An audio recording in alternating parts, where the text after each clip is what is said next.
Shalom saudara, apa kabar? Luar biasa bersama Yesus. Kita mengucap syukur kalau hari ini kita boleh datang kembali beribadah bersama-sama. Kita percaya Tuhan itu sungguh-sungguh amat baik buat kita. Amin saudara. Sebelum memulai ibadah, mari kita berdoa bersama-sama. Tuhan Yesus, kami mengucap syukur untuk pagi ini ketika Tuhan memberkati kami. Tuhan menolong kami buat bangun kembali, memberikan hari yang baru buat kami. Dan pagi ini kami datang di hari Minggu ini untuk beribadah bersama-sama Tuhan. Kami rindu Tuhan Engkau, kami rindu firman-Mu, kami rindu untuk terus bersekutu dengan Engkau Tuhan. Mari Engkau melawat setiap kami, meskipun kami ada di rumah masing-masing, dimanapun kami berada. Kami percaya Engkau menyertai kami bersama-sama dengan kami dan keluarga kami Tuhan. Terima kasih Bapa. Kami mau memuji Engkau, kami mau meninggikan Engkau, kami mau menyembah Engkau Tuhan. Di dalam nama Yesus kami berdoa dan mengucap syukur. Haleluya. Amin. Kita percaya Tuhan itu sungguh amat baik. Dia ada perlindungan kasih setianya. Amin saudara. Mari bertepuk tangan sama-sama.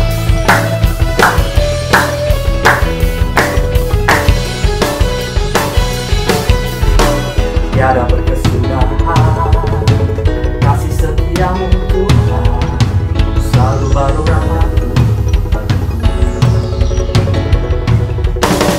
Hari berganti hari, tetap kulihat kasih-Mu. Tak pernah berakhir di hidupku. Tuhan Yesus baik, sungguh amat baik. Selama-lamanya Tuhan Yesus baik. Tiada berkesudahan, kasih setia-Mu Tuhan selalu baru rahmat-Mu bagiku.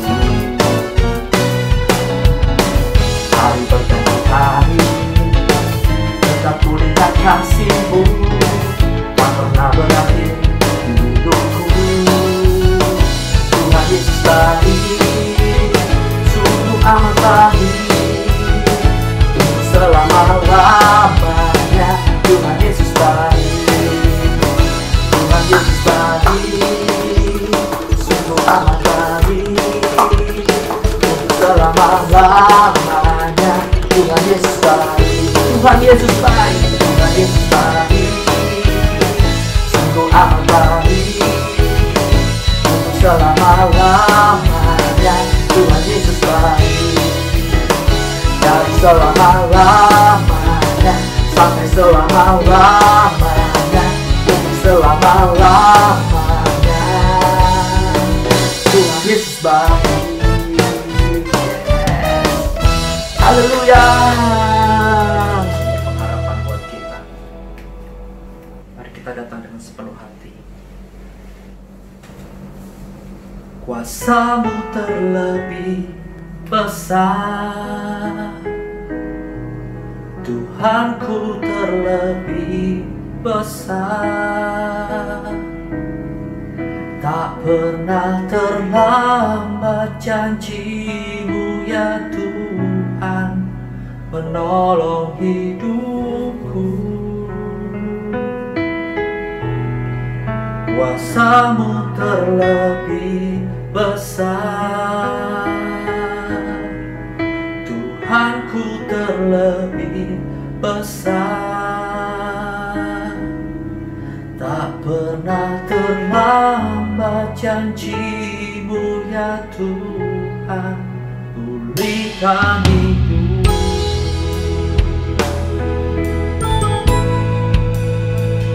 Terima kasih Tuhan,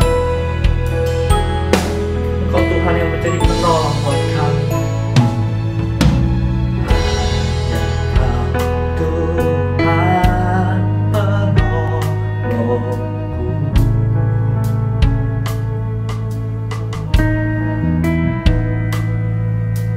yang selalu setia bersamaku.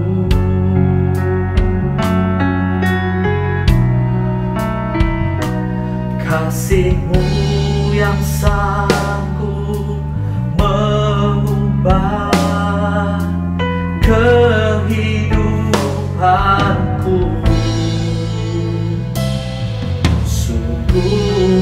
berserah. Sungguh ku percaya kuasa-Mu terlebih besar. Tuhanku terlebih besar. Tak pernah terlambat janji-Mu ya Tuhan menolong hidupku. Kuasa-Mu terlebih besar. Tuhanku terlebih besar. Tak pernah terlambat janji-Mu ya Tuhan pulihkan hidupku. Kuasa-Mu terlebih besar. Tuhanku terlebih besar. Tak pernah terlambat janji-Mu ya Tuhan menolong hidupku. Kuasa-Mu, kuasa-Mu terlebih besar. Tuhanku terlebih besar. Tak pernah terlambat janji-Mu ya Tuhan pulihkan hidupku. Ku percaya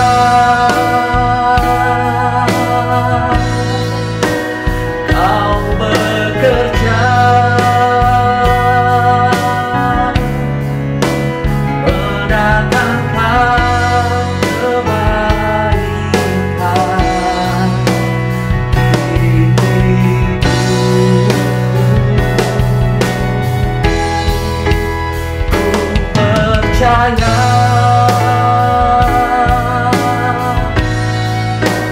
Kau bekerja mendatangkan kebaikan, mendatangkan kebaikan.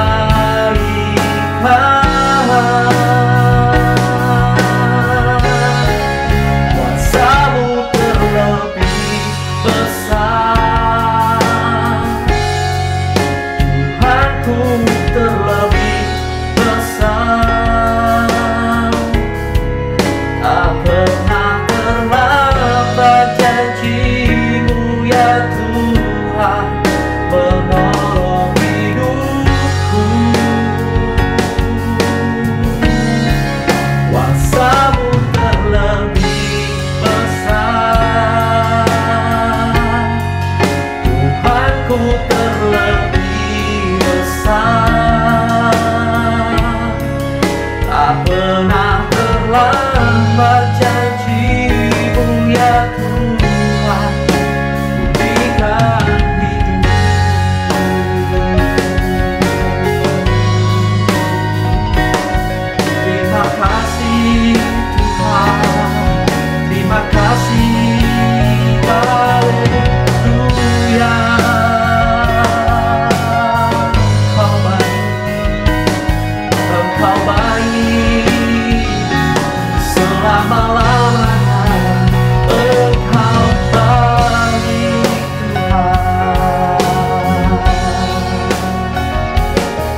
Shalom Bapak Ibu Saudara sekalian. Saatnya kita akan mendengarkan firman Tuhan. Tapi sebelumnya mari kita datang menyembah Tuhan dalam doa. Bapa kami di surga, terima kasih. Kami akan merenungkan firman-Mu. Berfirmanlah dan terangi jalan-jalan kami dengan kebenaran firman-Mu. Ketika kami sedang berhadapan dengan ketakutan, berhadapan dengan hal-hal yang seperti ini, kami berserah penuh kepadamu. Tunjukkan jalan-Mu, tunjukkan cara-Mu, dan bila firman-Mu memberkati kami pada hari ini. Terpujilah nama-Mu sampai selama-lamanya. Haleluya. Amin. Shalom. Puji Tuhan, kita sedang menghadapi hal-hal yang sulit ya. Bukan hanya kita, hampir seluruh dunia. Dan banyak orang sedang mengeluhkan hal-hal yang sama, tapi kita anak Tuhan, kita tahu caranya bagaimana menghadapi semuanya ini. Nah, Bapak Ibu Saudara sekalian, kita akan belajar bersama membaca firman Tuhan. Judul renungan pada pagi ini, hari ini adalah ketenangan. Ya, Saudara sekalian, terambil dalam Matius pasal 26 ayat 36 sampai ayat yang 46, 10 ayat saja. Nah, Bapak Ibu Saudara sekalian, orang sedang menghadapi ketakutan, orang sedang menghadapi bahaya maut, ya. Orang sedang menghadapi sesuatu yang membuat mereka ngeri, Saudara sekalian. Nah, apakah dalam Alkitab kita pernah ketemu hal-hal yang seperti ini? Ya, dan saya akan menyampaikan satu firman yang semoga menguatkan saudara, semoga menguatkan saudara. Ya, ini tentang Yesus sendiri, sekalian. Coba saudara melihat, mumpung ini masih dalam masa-masa Paskah dan Pentakosta tentunya, saudara mari kita belajar bersama dalam firman Tuhan ini. Ya, saudara perhatikan, ketika Yesus berjalan ke Golgota, ya menuju Golgota, saudara sekalian, sikapnya itu tenang sekali. Ya. Dan bukan hanya itu, dia menjawab semua pernyataan setelah dari Taman Getsemani, ketemu dengan Pilatus, ketemu Herodes, ketemu ahli Taurat, ya, orang Farisi, Saduki yang terus mencecarnya, saudara sekalian, mengincarnya. Dia hadapi semua dengan tenang. Dia ladeni semuanya itu dengan tenang. Bahkan dia hadapi dengan kalem dan cool tentunya. Itu Tuhan kita mengajari kita begitu. Nah, pertanyaannya, kenapa dia bisa tenang? Ya, jadi saat di Golgota, kenapa dia bisa tenang? Ya, saudara sekalian, jawabannya sesungguhnya pergumulannya ada di Getsemani. Dan mari kita lihat, saudara sekalian, ada apa di Getsemani. Nah, saudara, kita lihat Matius pasal yang ke-26, ya, ayat yang ke-37 mulai, saudara sekalian, 36. Kalau kita mengatakan seperti ini, maka sampailah Yesus bersama-sama murid-muridnya ke suatu tempat yang bernama Getsemani. Apa artinya? Pemerasan, katanya. Diperas supaya ketemu sarinya. Lalu ia berkata kepada murid-muridnya, duduklah di sini sementara aku pergi ke sana untuk berdoa. Keren. Ya. Lalu Alkitab mengatakan ia membawa Petrus dan kedua anak Zebedeus, Yohanes dan Yakobus tentunya ya. Maka mulai ia merasa sedih dan gentar. Di sini kita baru tahu ternyata Yesus mengalami masa yang sedih dan gentar. Alkitab mengatakan seperti itu. Ya, saya juga kaget. Baru kali ini loh di Alkitab kita temukan Yesus sedih dan gentar. Lalu ayat 38-nya, sekali lagi dia berkata, hatiku sangat sedih, seperti mau mati. Jadi kita melihat ada pernyataan-pernyataan yang mengagetkan. Tapi ini faktanya, bahwa Yesus sedih dan gentar. Kemudian dia, itu dari 37-38 dia mengatakan, hatiku sangat sedih. Kemudian di ayat yang ke-38 juga dia ngomong mau mati rasanya. Bukankah ini sama yang sedang dihadapi oleh dunia saat ini? Tapi Yesus tahu caranya, kita tahu caranya, kemana kita menyelesaikan. Nah, dunia kita nggak ngerti, kita harus kasih tahu pada dunia ini caranya. Saudara sekalian, lalu di ayat yang ke-39 ada satu pernyataan Yesus lagi, tinggallah bersama-sama dengan aku. Jadi dia minta ditemani. Biasanya kalau orang yang minta ditemani itu berarti dia rasa takut. Ya, seperti itu. Dan Yesus pun dia minta ditemani oleh 3 orang muridnya. Nah, yang berikutnya di ayat yang sama juga, saudara sekalian, disinilah kita tahu bahwa kali ini kita membaca kehendak Yesus berlainan dengan kehendak Bapa. Dalam sepanjang sejarah Alkitab Anda menemukan cuma di sini, kehendaknya berlainan. Pada waktu dia bikin mujizat, orang mati, bangkit, sama kehendaknya. Orang lumpuh jalan, orang buta melihat, orang tuli mendengar, orang bisu berkata-kata. Klop kehendaknya. Tapi untuk kali ini, wow, kehendaknya berbeda. Ya, nanti kita akan lihat. Nah, dari mana datangnya sih sikap tenangnya Yesus itu? Sementara dia juga merasakan seperti kita rasakan. Dia sedih, dia gentar, ya, dia ngomong mau mati rasanya. Ya, saudara sekalian, kemudian dia minta ditemani. Dan kehendaknya berbeda dengan Bapa. Nah, sekarang dari mana datangnya ketenangan itu? Nah, mari kita lihat ya, dari mana sih datangnya ketenangan itu dan Yesus ajarkan buat kita. Ayat 39. Ya. Ayat 39 berbicara seperti ini sekalian. Maka ya, dia maju sedikit lalu sujud dan berdoa. Katanya, ya Bapakku, jikalau sekiranya mungkin biarlah cawan ini lalu daripadaku, tetapi janganlah kehendakku, ya, tetapi janganlah seperti yang ku kehendaki, melainkan yang engkau kehendaki. Tapi saudara lihat dengan jeli, sekiranya mungkin. Ya, artinya begini, masih ada kehendak Yesus di sana. Masih ada kehendak pribadi seorang Yesus di sana. Ya, maka dia ngomong, kalau bisa cawan ini kalau boleh berlalu. Sekiranya mungkin. Kalau mungkin, Pak. Ya. Ya. Tapi kemudian saudara boleh membaca lagi, dari mana sih ketenangan itu didapatkan sekalian? Ternyata ketenangan itu didapatkan dari penyerahan yang sepenuhnya kepada Bapaknya. Ya.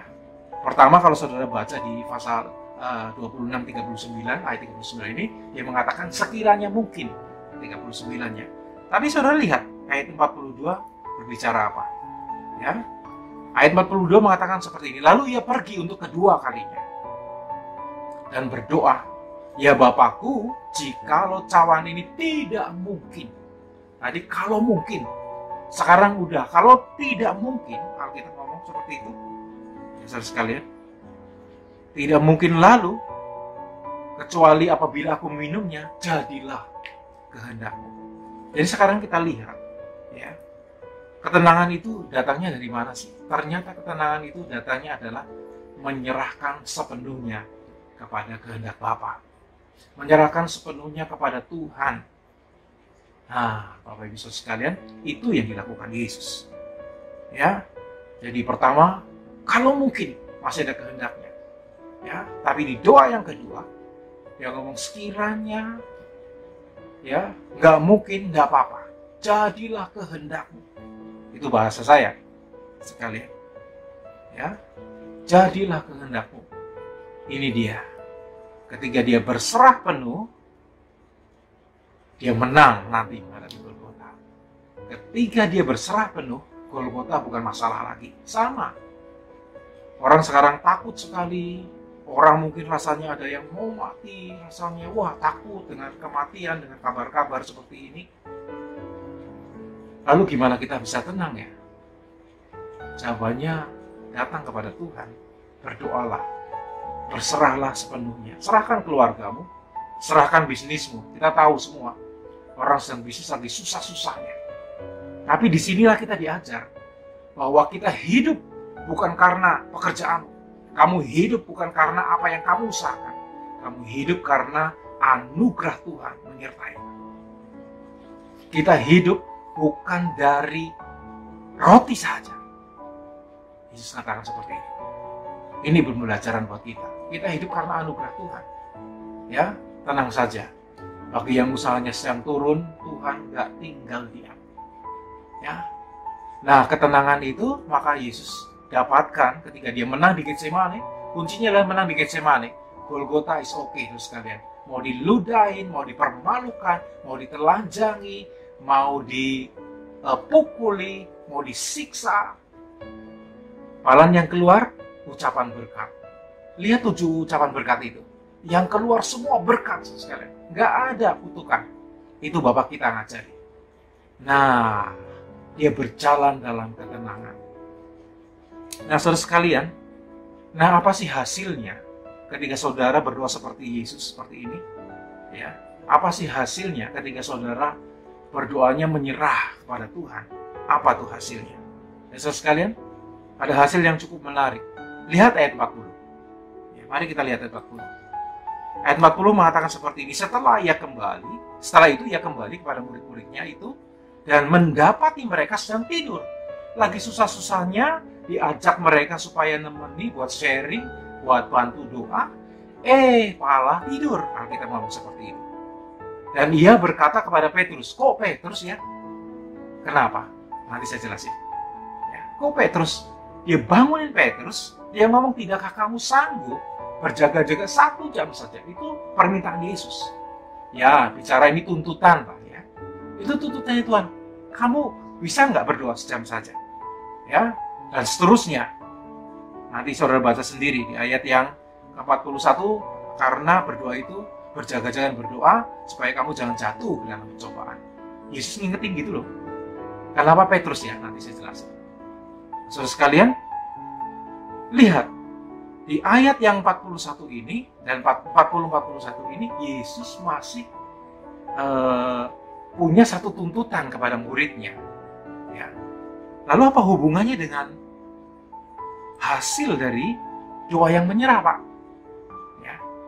Pertama gini, di ayat 40 dan 41 itu, Yesus masih dalam tanda petik menuntut, ya, kalau bisa kamu berdoa 1 jam saja.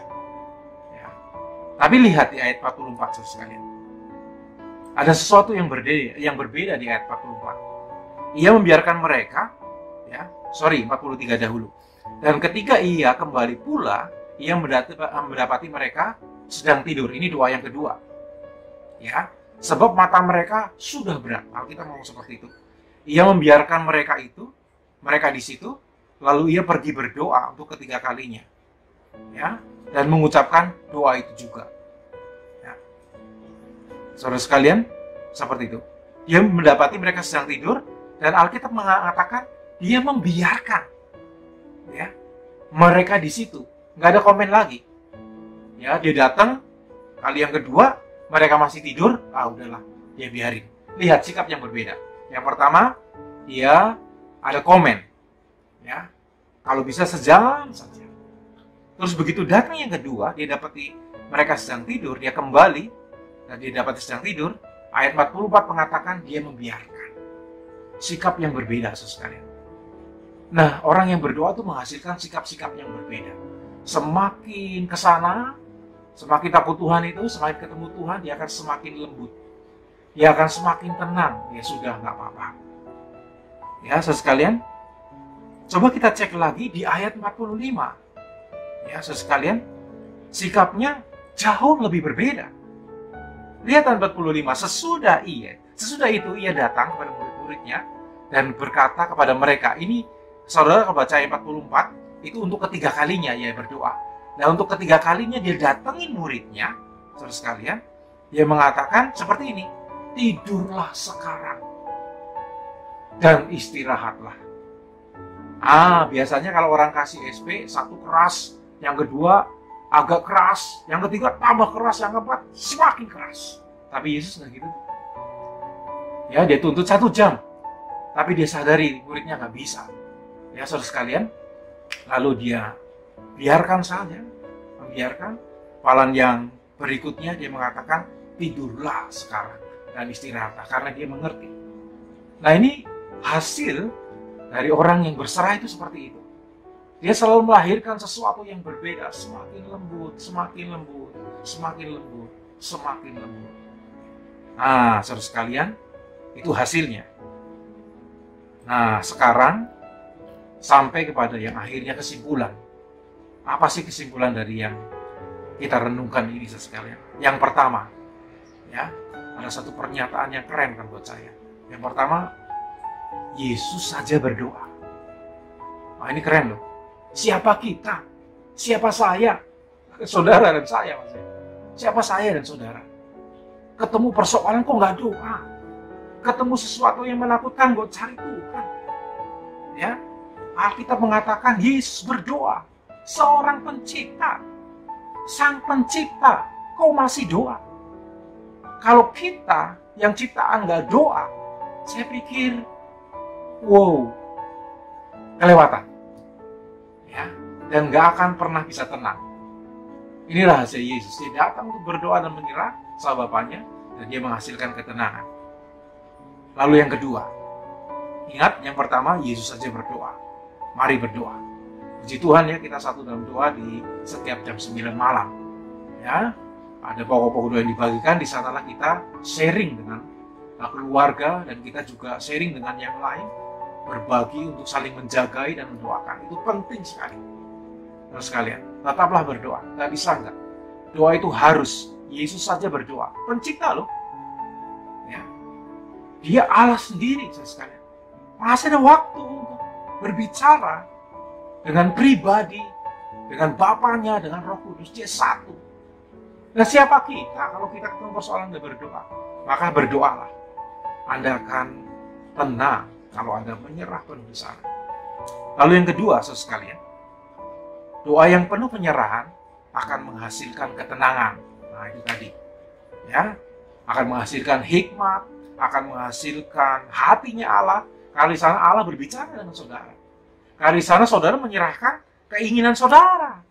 Kalau di sana kita menaruh ego kita, sama seperti Yesus. Kalau boleh ini berlalu, Pak. Ya, akhirnya dia berkata, sekiranya nggak bisa, nggak apa-apa. Saya akan ambil, jadilah seperti kehendak-Mu. Tuhan sampai mengarahkan Anda sampai ke situ. Sampai semua kehendak Tuhan bisa terjadi dalam hidup kita. Dan kita nggak ada hak satupun hak yang kita pertahankan. Biarlah kehendak Tuhan yang terjadi. Pak dihina, Pak, nggak masalah. Selesai di Getsemane.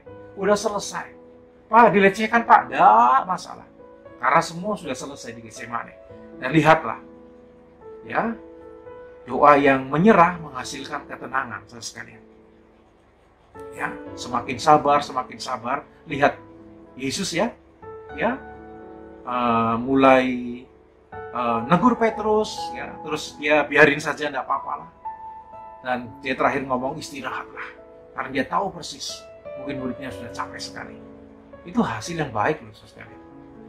Ya. Lalu yang ketiga, ini penting sekali. Ini pelajaran. Kenapa kan saya tadi ngomong kenapa Petrus yang dibangunkan ya. Tapi ini pelajaran loh buat kita. Jadi jangan pernah, ini yang ketiga ya, jangan pernah sia-siakan kesempatan kalau Anda dibangunkan oleh Roh Kudus, kalau Anda diajak doa oleh Tuhan, ya, kalau suatu saat Roh Allah itu mendorong Anda untuk berdoa, segeralah berdoa. Kalau memang Tuhan mendorong Anda untuk berdoa, siapapun, untuk apapun, segeralah berdoa. Kenapa, sekalian? Apakah yang terjadi dengan Petrus itu sebuah kebetulan? Ya, saya juga membacanya, oh iya ya, kenapa sih Petrus yang dibangunkan? Karena nanti saudara lihat 3 kali, ya saudara sekalian, dia menjumpai muridnya, dan Petrus yang dia bangunkan, 3 kali itu juga, Petrus menyangkali Tuhan. Kalau Tuhan tadi menghasilkan satu sikap yang indah ya. Dari dia negur, lalu dia semakin lembut, bahkan dia melembut. Tapi lihat penyangkalan Petrus. Dari dia biasa, ekstrim, makin ekstrim. Ya, saudara lihat. Kenapa Petrus? Nah, saya juga nggak ngerti. Ya, saudara sekalian. Tapi ini menurut saya dari pembacaan kita ini. Kalau memang Tuhan mendorong Anda, ngajak Anda untuk berdoa, berdoalah saat itu. Karena ada maunya Tuhan, supaya Anda nggak jatuh dalam pencobaan. Supaya kamu nggak bangkrut mungkin. Supaya usahamu mungkin maju, supaya mungkin pelayananmu berkembang, supaya rohmu mungkin menyala-nyala. Itu yang mungkin Tuhan mau. Jangan pernah tinggalin dia. Kalau Tuhan membangunkan saudara, bangun. Kalau dia ngajak doa, berdoa. Lihat kejadian. Dia bangunin Petrus, karena dia mungkin tahu nanti dia akan 3 kali sangkali dia. Ya, sampai ayam nanti berkokok, kamu nyangkal aku 3 kali loh. Potong saya Tuhan. Ya, dia sampai sok jago begitu ya. Ya kan yang motong telinga Markus loh, terus sekalian. Saya nggak akan pernah tinggalin kamu. Coba Anda lihat. Tidak bisa. Kalau Tuhan gerakin Anda untuk berdoa, berdoalah. Siapapun Anda, untuk siapapun itu. Ya, itu pelajaran penting. Belajar seperti itu. Maka kamu akan berjaga-jaga dan tidak jatuh dalam pencobaan. Yang terakhir, yang keempat, kesimpulannya adalah doa itu adalah iman itu sendiri. Loh, kok bisa Pak? Saudara ngerti nggak dalam bahasa Yunani, iman itu ditulis dengan kata pistis atau pisteo. Ya, artinya adalah percaya penuh, satu. Tapi yang kedua artinya adalah penyerahan penuh. Menyerahkan sepenuhnya. Itu artinya iman. Pistis itu artinya begitu. Maka saudara sekalian, ketika Anda berdoa dan seperti Yesus berdoa, bukan kehendakku yang jadi tapi kehendakmu, Anda itu sedang menyerahkan sepenuhnya hidupmu sama Tuhan. Ya, nanti keluarga saya bagaimana Pak? Nanti bisnis saya bagaimana Pak? Nanti pekerjaan saya bagaimana Pak? Nggak usah takut. Kamu sedang menyerahkan ini Tuhan nih loh. Ini Tuhan ini punyamu loh. Ini Tuhan aku serahkan kepadamu. Jadi iman itu bukan apa yang kita dapatin dari Tuhan. Tapi iman itu sebaliknya. Apa yang bisa Tuhan dapetin dari hidupmu. Iman itu apa yang bisa Tuhan dapetin dari hidup Anda. Kadang kita berpikir iman itu adalah apa yang kita bisa dapat dari Tuhan. Minta ini, minta itu dapat. Kalau nggak dapat itu bukan beriman, menurut saya enggak. Karena dari kata artinya sendiri, yang aslinya sendiri mengatakan menyerahkan sepenuhnya. Ketika Anda menyerahkan hidupmu sama Tuhan, jangan takut. Kamu sedang dalam lindungan yang maha tinggi. Alkitab berkata, sebagai penolong dalam kesesakan sangat terbukti. Inilah renungan firman Tuhan. Jadi ingat, saudara sekalian, Yesus saja berdoa. Terus yang kedua, doa itu menghasilkan ketenangan. Anda akan makin tenang. Makin berdoa, makin tenang. Kalau masih berdoa terus nggak tenang, saya pikir harus dikaji tuh ya. Tambah berdoa, tambah jamnya. Lalu yang ketiga, jangan pernah sia-siakan ketika Roh Kudus mengajak Anda berdoa. Di situ Anda sedang dilatih. Ya, di situ Anda sedang dilatih untuk berjaga dan menang. Sekalian yang keempat, doa itu adalah iman itu sendiri. Karena iman adalah menyerahkan sepenuhnya kepada Tuhan. Ketika kita berdoa, jadilah kehendakmu, kita menyerah kepada Tuhan. Maka iman itu adalah bukan apa yang kita dapatkan dari Tuhan, tapi apakah Tuhan mendapatkan kamu. Mari kita berdoa. Terima kasih untuk firman-Mu. Biarlah ini berkata-kata dalam hidup kami. Maka ketika kami menghadapi satu ketakutan, kami tidak takut lagi. Sama seperti Yesus, begitu kalem, begitu tenang, begitu santai. Ya, menghadapi Golgota yang mengerikan. Dan akhir-akhir ini kita juga sedang menghadapi hal-hal yang sangat menakutkan. Tapi kami bisa tenang kalau kami datang sujud menyembah-Mu ya Tuhan. Oleh sebab itu Roh Kudus, mari tuntun setiap kami untuk terus datang, berserah, menyerah, dan menyerah sepenuhnya kepadamu. Terima kasih. Inilah doa kami. Terpujilah nama Tuhan sampai selama-lamanya. Haleluya. Selamat hari Minggu. God bless you. Angkatlah hatimu, arahkanlah pandanganmu kepada Bapa. Kiranya Tuhan mencurahkan kuasa-Nya, melimpahkan berkat-Nya turun atasmu, memberkati pribadimu, memberkati keluargamu, memberkati pekerjaan, karir, dan profesimu, memberkati segala usaha dan bisnismu, memberkati studimu, memberkati seluruh kehidupan dan pelayananmu. Pulanglah dan terimalah berkat-Nya. Tuhan memberkati engkau dan melindungi engkau.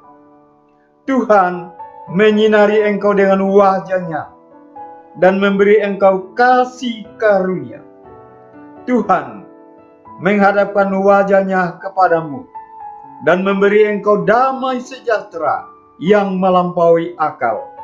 Dalam kasih karunia Allah Bapa, anugerah Tuhan Yesus yang berlimpah-limpah, persekutuan dengan Roh Kudus menyertaimu dari sekarang ini sampai Maranatha, Tuhan Yesus datang kembali. Dalam nama Tuhan Yesus Kristus. Haleluya. Amin.